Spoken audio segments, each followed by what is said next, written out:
क्या बिहार सरकार प्रधानमंत्री की रैली में इतनी व्यस्त है कि उसे अपने नागरिकों की सूद लेने का भी समय नहीं है? जो पुलवामा कांड जो हुआ था उसकी जांच का क्या हुआ, आप भी जानना चाहते हो? अगर ये घटना हो रही है तो आपका इंटेलिजेंस क्या कर रहा है, सर्वेलेंस क्या कर रहा है? 413 आम लोगों की हत्या हुई है और 630 सुरक्षा बल के लोग शहीद हुए। 3982 आतंकी घटनाएं हुई हैं। पहलगांव ऐसा जगह है ऑलरेडी हाई सिक्योरिटी जोन में आता है। अगर 2000 पर्यटक मौजूद थे तो उनकी सुरक्षा के इंतजाम क्यों नहीं? तक यानी जिंदा था, लेकिन कोई मदद के लिए नहीं। बहुत धन्यवाद राजेश जी। और यहाँ सभी हमारे महागठबंधन के नेता बैठे हैं और सभी पत्रकार बंधु, press media, electronic media, print media और सारे पोर्टल और यूट्यूबर्स का आज के प्रेस कॉन्फ्रेंस में आप सब लोगों का स्वागत है। और जैसा कि आप सब लोग पहले से ही जानते थे और हम लोगों ने पिछली बैठक में भी आप लोगों को सूचित किया था कि आज की हम लोगों की बैठक जो है कांग्रेस कार्यालय बाद अलग अलग जो हमारे साथी दल है उनके यहाँ भी हम लोग बैठेंगे और बैठकें जो है वो करेंगे। तो आज जैसा पहले से तय था तो आज हम लोगों की बैठक हुई और सबने शोक जताया जो पहलगाम में आतंकवादी हमले हुए और पर्यटकों पर हमला हुआ, जिसकी निंदा हम सब लोगों ने की। और शुरुआत हम लोगों ने जो है 1 मिनट का मौन रख के अपनी बैठक की शुरुआत की। आप सब लोगों को आतंकवाद के खिलाफ का निंदा प्रस्ताव भी हम लोग पेश करेंगे और जब पेश करेंगे तो उससे पहले जो 10 प्रमुख बातें हैं उसमें आप लोगों को बताना चाहिए। लेकिन इससे पहले जो हमारा इंडिया अलायंस, जो महागठबंधन हम लोगों ने तय किया है कि कल हम लोग जो है कैंडल मार्च शाम 7 बजे इनकम टैक्स से तक हम लोग करेंगे। और ये कैंडल मार्च आप सब लोग जानते हैं कि इतनी बड़ी घटना हुई है जो पहलगाम में जो पर्यटकों की जो मृत्यु हुई है उनकी श्रद्धांजलि को हम लोग देने का काम करेंगे। और कैंडल मार्च सभी महागठबंधन, सभी पार्टी के नेता, हम सब खुद स्वयं मौजूद रहेंगे। और ये कार्यक्रम जो है पूरे बिहार के हर जिला हेडक्वार्टर में होगा और स्वयं हम सब लोग जो है पटना में मौजूद रहेंगे। और 4 मई को महागठबंधन इंडिया अलायंस की एक बड़ी बैठक होने जा रही है जिसमें हम सभी दलों, 3 left party, VIP party, Congress, RJD, 6 पार्टियों का जो जिला अध्यक्ष हैं या जिला में सचिव हैं और प्रधान सचिव जिला के हों संगठन में, जितने विधायक हैं, एमएलसी हैं या सांसद हैं, राज्यसभा या लोकसभा, उन सब की बैठक जो है बुलाई गई है 4 मई को। 4 मई को और स्थल जो है बता दिया जाएगा, उसको स्थल का चयन हम लोग फाइनल करके स्थल जहां वेन्यू होगा वो आप लोगों को बता दिया जाएगा। एक बड़ी बैठक होगी जिसमें हम लोगों का हर जिले में क्या एक्टिविटी रहेगा, कैसे तालमेल बनाए हम लोग अपने वर्करों के बीच, सरकार की खामियों को कैसे उजागर करें, जनता के बीच कैसे जाए, हर एक बिंदुओं पर जो है वो बात होगी। और जो 10 महत्वपूर्ण बातें जो हम आप लोगों के बीच करना चाहते थे, पहला ये शोक प्रस्ताव जो है आप लोगों को जो है हम लोग दे देंगे, निंदा प्रस्ताव। सवाल है, कुछ बातें भी हैं। जम्मू कश्मीर के पहलगाम में आतंकी हमले में मारे गए नेवी के शहीद लेफ्टिनेंट विनय नरवाल की बहन सृष्टि ने कहा, विनय 1.5 घंटे तक यानी जिंदा था, लेकिन कोई मदद के लिए नहीं आया। प्रश्न ये उठता है कि जब एक ही स्थान पर लगभग 2000 पर्यटक मौजूद थे तो उनकी सुरक्षा के इंतजाम क्यों नहीं किए गए? उनके लिए एक भी सुरक्षा कर्मी मौजूद क्यों नहीं था? और पहलगाम ऐसा जगह है, ऑलरेडी हाई सिक्योरिटी जोन में आता है, क्योंकि कई हजारों में पर्यटक वहाँ रहते हैं पहले से। ऐसी घटना होना, लेफ्टिनेंट हमारे 1.5 घंटे तक जिंदा रहे, तड़पते रहे कि सहयोग कुछ मिले, नहीं मिल पाया। जबकि सरकार को ये पता था कि जम्मू कश्मीर में 2014 से अब तक 3,982 आतंकी घटनाएं हुई हैं, जिनमें 413 आम लोगों की हत्या हुई है और 630 सुरक्षा बल के लोग शहीद हुए। इस गंभीर लापरवाही की जिम्मेवारी कौन लेगा? केंद्र सरकार राजनीतिक प्रतिशोध की भावना से तमाम विपक्षी नेताओं के पीछे देश के अधिकांश एजेंसियां लगाती है, लेकिन आतंकियों के पीछे ऐसा क्यों नहीं कर पाती है? हम लोगों के पीछे देश की सब एजेंसियां लगी रहती हैं, लेकिन इनके पीछे कौन सी एजेंसियां लगाई जा रही?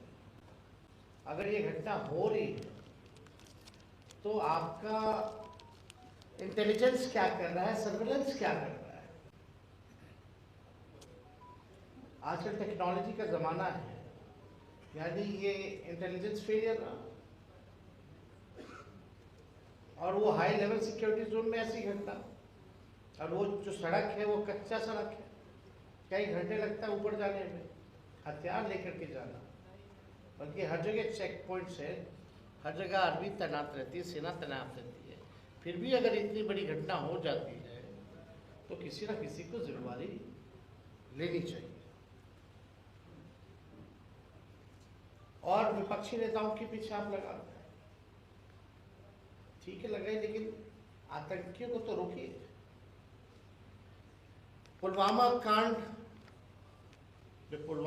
जो हुआ था, उसकी जांच का क्या हुआ? आप भी जानना चाहते हो, हम भी जानना चाहते हैं। देश का हर एक नागरिक पुलवामा कांड में 200-300 RDX किलो 200-300 किलो RDX कैसे पहुंचा, और अब तक किस सबसे बड़ी घटना मानी जाती है जिसमें हमारे कई जवान शहीद हो गए, उसकी जांच का क्या हुआ? देश का हर एक नागरिक, हर एक भारतीय ये जानना चाहता है उस जांच का क्या हुआ, कौन था उसका दोषी, लापरवाही कौन, किसका फेलियर था? आप जानते हैं जम्मू कश्मीर में आतंकियों द्वारा समय समय पर बिहार के अनेक श्रमिक भाइयों की हत्या की गई। अब सरकार बताए इसका जिम्मेदार कौन? आप देखते हुए जो हमारे बिहार से पलायन करके बाहर मजदूरी करने कई लोग गए हैं, बिहारी भाई हमारे, उनकी भी मौतें हुई, तो आखिर उसकी जिम्मेवारी कौन लेगा? सरहद पार से आतंकी देश में आ रहे हैं तो ये देश की सुरक्षा के साथ खिलवाड़ है। ये बहुत बड़ा सिक्योरिटी लैप्स है। पहलगाम में आतंकियों ने आकर यानी रकी की होगी, स्पॉट चुना होगा, ऐसे नहीं कि आते कि घुस गए होंगे, रेकी जरूर की होगी, स्पॉट चुना होगा, सरहद पार किए होंगे, तब जो है वारदात को अंजाम दिया। तो ये तो पूरा फेलियर आखिर ये किसका है, ये हम लोग जो है जानना चाहते हैं। वारदात की घटना को भी चुनने में प्लानिंग लगती है, तो ये कब से हो रहा था, क्या हो रहा था, ये सरकार को बताना चाहिए। लेकिन इस बीच हमारा इंटेलिजेंस सिस्टम क्या कर रहा था, इसकी जवाबदेही कौन करे? भारतीय जनता पार्टी केंद्र सरकार और गोदी मीडिया के द्वारा आतंकी घटना को सांप्रदायिक रंग देना सरकार की नाकामी का प्रत्यक्ष प्रमाण है। बीजेपी की ऐसी पहल देश, संविधान, लोकतंत्र और मानवता के लिए घातक है। महागठबंधन इसकी निंदा करता है। क्या बिहार सरकार ने कश्मीर में पर्यटन के लिए गए अपने नागरिकों के मदद हेतु कोई हेल्पलाइन नंबर जारी किया है? क्या अपने किसी मंत्री की तैनाती वहां की है? बिहार के नागरिकों की सुरक्षित वापसी सुनिश्चित किया है? क्या बिहार सरकार प्रधानमंत्री की रैली में इतनी व्यस्त है कि उसे अपने नागरिकों की सूद लेने का भी समय नहीं है? तो ये जो सवाल जो है ये हम जानना चाहते हैं बिहार के अचेत मुख्यमंत्री जी से। उनके because he tired and retired अधिकारी जो है बिहार चला, उनके रिटायर्ड अधिकारी और जो जदयू में जो है जिनकी मानसिकता भाजपा में है, दिल और दिमाग, वैसे जदयू के टॉप लीडरशिप से भी जानना चाहते हैं कि आपने जो भी बिहारी पर्यटक कभी कश्मीर में हैं उनकी सुरक्षित वापसी के लिए आपने क्या प्रावधान किया? नागरिकों के लिए क्या किया? कोई हेल्पलाइन नंबर आपने दिया है? किसी मंत्री या रेजिडेंशियल कमिश्नर जो दिल्ली में रहते हैं उसकी ड्यूटी आपने लगाई है? क्या बिहार निवास को भी वहाँ कोऑर्डिनेशन में लगाया गया है? क्या पहल की जाती है? या पूरा सरकार और इनके अधिकारी, एक जिलाधिकारी केवल ऑर्डर निकालने में लगे कि भीड़ कैसे इकट्ठा हो प्रधानमंत्री जी के कार्यक्रम में? प्रधानमंत्री जी आए, बिहार आए, और हमें पूरा विश्वास था कि बिहार को वो जरूर आएंगे क्योंकि चुनावी वर्ष है। कानपुर में भी आज प्रोग्राम था लेकिन कानपुर का प्रोग्राम रद्द हो गया। वो मधुबनी आए, बिहार आए, मधुबनी आए क्योंकि बिहार में चुनाव है। अच्छी बात है, आते रहे, लेकिन दुख की बात यह है कि आप मधुबनी वो इलाका है जहां बिहार में सबसे ज्यादा पिछड़े हैं, गरीब हैं, वहीं से सबसे ज्यादा पलायन होता है, बेरोजगारी वही है और बाढ़ ग्रसित इलाका है। अब तक पिछला कोसी में जो बाढ़ आया था तो मानना चाहते प्रधानमंत्री एक बार भी झांकने आए या टीम भी भेजी सर्वे के लिए कि कितना वहां नुकसान हुआ? कोई स्पेशल पैकेज दिया? बिहार जो है लगभग 76% बिहार का लैंड जो है बाढ़ ग्रसित रहता है, 76%। और खासतौर पे क्या प्रधानमंत्री जी से हम जानना चाहते हैं, क्या ये सच नहीं है कि आपने पिछला बार बिहार को कुछ नहीं दिया बाढ़ जब आया था तो कोसी में? या एक बार भी 11 साल से जब से प्रधानमंत्री हैं बाढ़ नियंत्रण के लिए आपने कोई प्रयास किया क्या? हम प्रधानमंत्री जी से ये भी जानना चाहते हैं, गुजरात में भी बाढ़ आया, अब बिहार में 76% बिहारी जो है बाढ़ से ग्रसित रहता है, लैंड हमारा ग्रसित रहता है, तो आप गुजरात को बिहार से ज्यादा दिए कि नहीं दिए बाढ़ राहत के नाम पे? ये मेरा जेन्युइन सवाल है। इस पे प्रधानमंत्री जी ने क्या कहा? और हम लोग विपक्ष के लोग जानना चाहते हैं कि बिहार आए, जिस इलाके आए हैं मधुबनी, मिथिला, क्यों 11 साल आपके प्रधानमंत्री रहते हुए, अब 20 साल नीतीश जी के मुख्यमंत्री, डबल इंजन सरकार रहते हुए वो इलाका अब तक इतना गरीब, बेरोजगार और वहां सबसे ज्यादा पलायन क्यों है? एक भी चीनी मिल, जूट मिल आपने खोला हो तो बताओ, कोई कारखाना लगाया हो तो बताओ, कोई फैक्ट्री लगाई, कोई उद्योग लगाया हो तो वो बताए प्रधानमंत्री जी। प्रधानमंत्री जी तो ऐसे है कि शमशान में भी शहनाई बजा दे। जो प्रधानमंत्री जी है हमारे, रोकिए, कहां से ये कौन जिम्मेवारी लेगा? आप भाषण में आप पिछड़ा, दलित, वंचित, शोषित, हर बार शोषित, वंचित सामाजिक न्याय की बात कर रहे थे। आपने ये क्यों नहीं बताया कि आप देश में जाति जनगणना क्यों नहीं करा रहे? और जब हम लोग प्रस्ताव लेके प्रधानमंत्री जी से मिलने गए थे तो आपने मना क्यों किया था कि आप नहीं कराइएगा? और जब बिहार के लोगों ने, हम लोगों ने, महागठबंधन की सरकार ने 17 महीने में जाति आधारित गणना कराया, 65% आरक्षण अति पिछड़ा दलित आदिवासियों का बढ़ाया, तो आपने 9वीं अनुसूची में शेड्यूल 9 में हमारा कैबिनेट का सिफारिश को आपने मंजूर क्यों नहीं किया? या जितने राज्य आरक्षण बढ़ा रही हैं, पिछड़ों का, अति पिछड़ों का, दलितों का, उन राज्यों को आप शेड्यूल 9 में क्यों नहीं डाल रहे? जैसे तमिलनाडु का है। और आपने 65% आरक्षण को आपने फंसा के रखा है। इसके लिए आपने क्या किया? तो ये बिहार है, इस गंभीर विषय में, गंभीर समय में पूरा देश, हम पूरा विपक्षी दल एकजुट है और हम लोग चाहते हैं कि आतंकवादियों को जवाब मिले। लेकिन जवाब सरकार को भी देना चाहिए, मौजूदा सरकार को, भारत सरकार को बताना चाहिए इतना बड़ा कैसे ये आतंकवादी सफल हो गए इस घटना को अंजाम देने में। या पुलवामा का जांच रिपोर्ट क्या है, कब आएगा, क्यों नहीं बताया जा रहा? और बिहार सरकार से हम जानना चाहते हैं कि आप पूरा समय चुनाव में, चुनाव प्रचार में आप लगाए हो। प्रधानमंत्री जी की रैली में फुर्सत है सबको जाने का, सब केंद्र मंत्री का, लेकिन एक भी केंद्र मंत्री की तैनाती नहीं की गई, एक भी राज्य के मंत्री की तैनाती नहीं की गई कि जो भी हमारे टूरिस्ट जो बिहार के हैं, कश्मीर में, उनको सुरक्षित कैसे वापस लाए?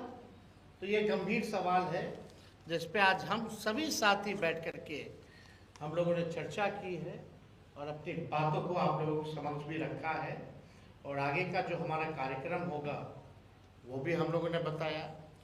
जो मेन कोऑर्डिनेशन कमेटी है वो पूरी तरीके से तैयार है और उसमें अलग अलग कोऑर्डिनेशन कमेटियों का भी हम लोगों ने निर्माण किया है, विच इज़ इंटरनल, बट आप लोग तो सब लोग जानते हैं। इसमें मीडिया के भी कोऑर्डिनेशन के लिए भी है, स्पोक पर्सन का भी है, मैनिफेस्टो का भी है, सोशल मीडिया का भी, इस तरह के और भी कोऑर्डिनेशन कमेटी का निर्माण हम लोगों ने किया है ताकि बिहार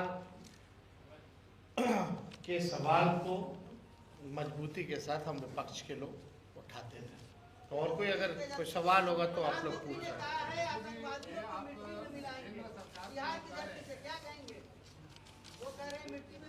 आपको 2014 से अब तक लगभग 4000 आतंकवादी घटनाएं हुई हैं, 413 आम लोग मरे हैं, 630 जो लोग हमारे सुरक्षा कर्मी हैं वो मरे, क्या हुआ, शहीद हुए। तो आप बताइए कि क्या हुआ है अब तक? क्या आपको पुलवामा में इतनी बड़ी घटना में क्या जांच क्या हो रहा है, नहीं हो रहा है, क्या हुआ है, क्या आपको पता नहीं चलना चाहिए? देश के नागरिकों को नहीं पता चलना चाहिए कि किसकी जिम्मेवारी थी वो? एक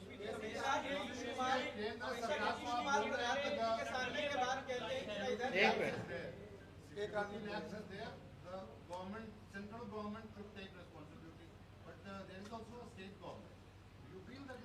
do you think that that's a union territory and police comes under the home ministry or the state government? But have you called the chief minister for the review meeting? Have you called the chief minister for the review meeting? When home minister went for the meeting, LG was there. Why didn't he invited the chief minister? मतलब मुख्यमंत्री को आपने बुलाया ही नहीं।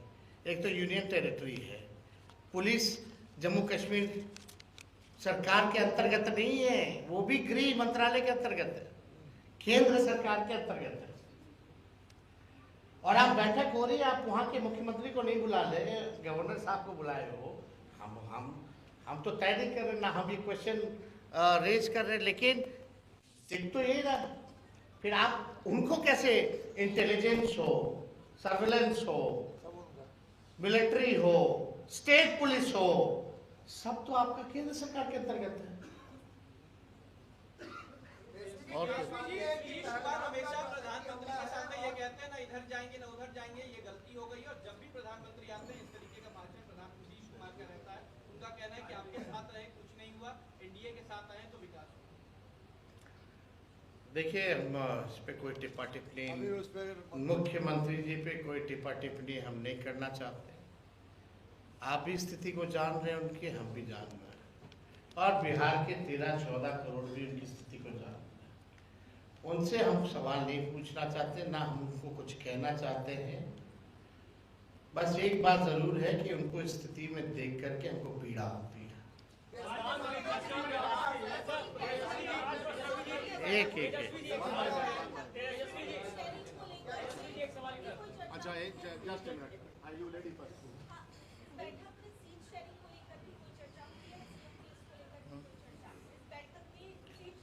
देखिए, आप लोग जो आप लोगों के लायक का सवाल ही नहीं, वही क्यों पूछती है? ये हम लोगों का काम है। पब्लिक इस बारे में जानना चाहती है। तो हाँ, एनडीए पहले एनडीए से पूछिए, एनडीए से पूछिए। और जहाँ तक उन लोगों का खेमा का बात है, तो ये बात तो तय है कि जब तक चुनाव है तब तक मुख्यमंत्री का चेहरा नीतीश जी होंगे, और चुनाव के बाद नहीं होंगे। हमारे यहाँ ठीक उल्टा है, हमारे यहाँ जो नाम होगा वही चुनाव।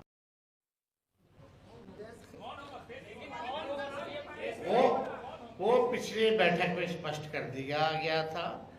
जो होशियार है समझते हैं, जो बेवकूफ है वो बेवकूफ है। अब आप लोग तय कर लो। और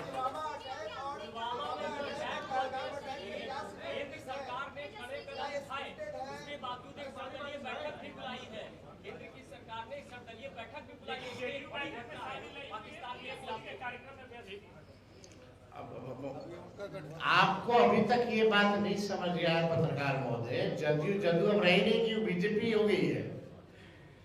अब जदयू कहाँ रही है? जदयू अब तो खत्म हो गया भाई। चलिए आखिरी,